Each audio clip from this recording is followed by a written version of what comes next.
ఉద్యోగాలు ఇవ్వాలి. ఇలా ఉద్యోగాలు ఇచ్చింది ఎక్కడో పోయింది. భూములు మీరు అమ్ముకోండి, మాకు కొంత వాటా ఇవ్వండి అని చెప్పి 5 లక్షల కోట్లు కొల్లగొట్టే ప్రయత్నం ఇలా రేవంత్ రెడ్డి చేస్తా ఉన్నాడు.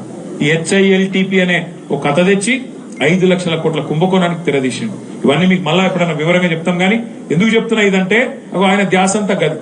ఆయన ఎందుకు తిడతాడు కేసీఆర్ గారిని, నన్ను? ఆయన బాధ ఏంటంటే ఆయన లగచర్లలో గిరిజనుల భూములు గుంజుకుంటుంటే అడ్డుపడ్డది మన పార్టీ గులాబీ జెండా. 6 గ్యారంటీలు ఏమైనాయి, 100 రోజులు అని రోజు నిలదీస్తున్నది మన పార్టీ. 5 లక్షల కోట్లు కొల్లగొడదామంటే అడ్డుకున్నది మన పార్టీ. అందుకే ఆయన కోపం. బీజేపీ వాడేమో మంచిగా చీకటి దొంగ ఇద్దరు ఒకటైనట్టు, చీకటి దొంగ ఇద్దరు ఒకటైనట్టు ఇద్దరు కలిసిపోయారు మంచిగా బీజేపీ కాంగ్రెస్ వాళ్ళు ఏం మాట్లాడరు. రేవంత్ రెడ్డి ఎంత దోపిడీ చేసినా, ఎన్ని కుంభకోణాలు చేసినా బీజేపీ వాళ్ళు మాత్రం మాట్లాడకుండా ఇద్దరు అలైబలై చేసుకుని కలిసిమెలిసి ఉన్నారు. కాబట్టి బీజేపీ వాళ్ళని తిట్టాడు, కేవలం మనను మాత్రమే తిడతాడు. అందుకే నేను మిమ్మల్ని కోరేది, ఈ సర్పంచ్ ఎన్నికల్లో నిజానికి ఒకటి మాత్రం వాస్తవం, పెద్ద పెద్ద నాయకులు పట్టించుకున్న కాడ మంచి ఫలితాలు వచ్చినాయి.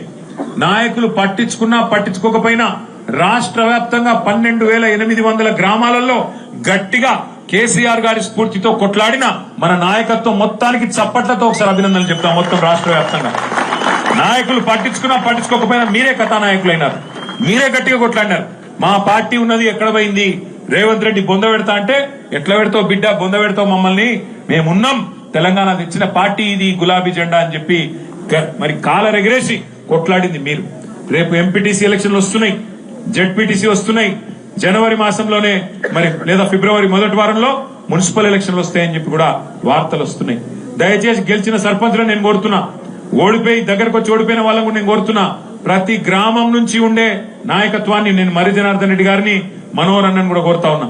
మీరు దయచేసి ప్రతి గ్రామంలో మనకు చాకులు లాంటి నాయకులు ఎవరైతే ఉన్నారో వాళ్ళని మున్సిపాలిటీకి ఇన్ఛార్జీలుగా పెట్టండి, వార్డుల వారీగా ఇన్ఛార్జీలు పెట్టండి. మున్సిపాలిటీలో కూడా అదే పోరాట స్ఫూర్తి వాళ్ళు చూపెట్టిన తోవ, గ్రామాలలో మీరు చూపెట్టిన తోవ మున్సిపాలిటీలో కూడా మనకు ఉత్సాహాన్ని ఇస్తుంది. కొల్లాపూర్ గాని, మహబూబ్ నగర్ గాని, దేవరకద్ర గాని, జడ్చర్ల గాని, కల్వకుర్తి గాని, కొడంగల్ గాని అన్ని నియోజకవర్గాల్లో ఇదే రకంగా మనం ప్లాన్ చేసుకుంటే బ్రహ్మాండమైన ఫలితాలు వచ్చే అవకాశం మనకు ఉంటుంది. దయచేసి మీరు ఒక్కటే గుర్తుపెట్టుకోండి, ఇప్పటికీ బాగా ఆలస్యమైంది, ఒకటే గుర్తుపెట్టుకోండి, మనందరి లక్ష్యం ఒకటే, మళ్ళీ తిరిగి మనం కష్టపడి తెచ్చిన తెలంగాణ తిరిగి పట్టాల మీదకి రావాలి. పాలమూరు రంగారెడ్డి ఎత్తిపోతల పథకాన్ని ఏదైతే ఈ ముఖ్యమంత్రి పగబట్టి కేసీఆర్ గారికి పేరు రావద్దని చెప్పి తొక్కి పెడుతున్నాడో ఈయన తాట తీసి మరి రేపటి రోజున బ్రహ్మాండమైన బహిరంగ సభతో మిమ్మల్ని అందరినీ కలవడానికి తొందరలోనే గౌరవ పెద్దలు కేసీఆర్ గారు కూడా పాలమూరుకు రాబోతా ఉన్నారు, తొందరలోనే వస్తున్నారు. కాబట్టి మీరందరూ కూడా దానికి కూడా హాజరు కావాలా.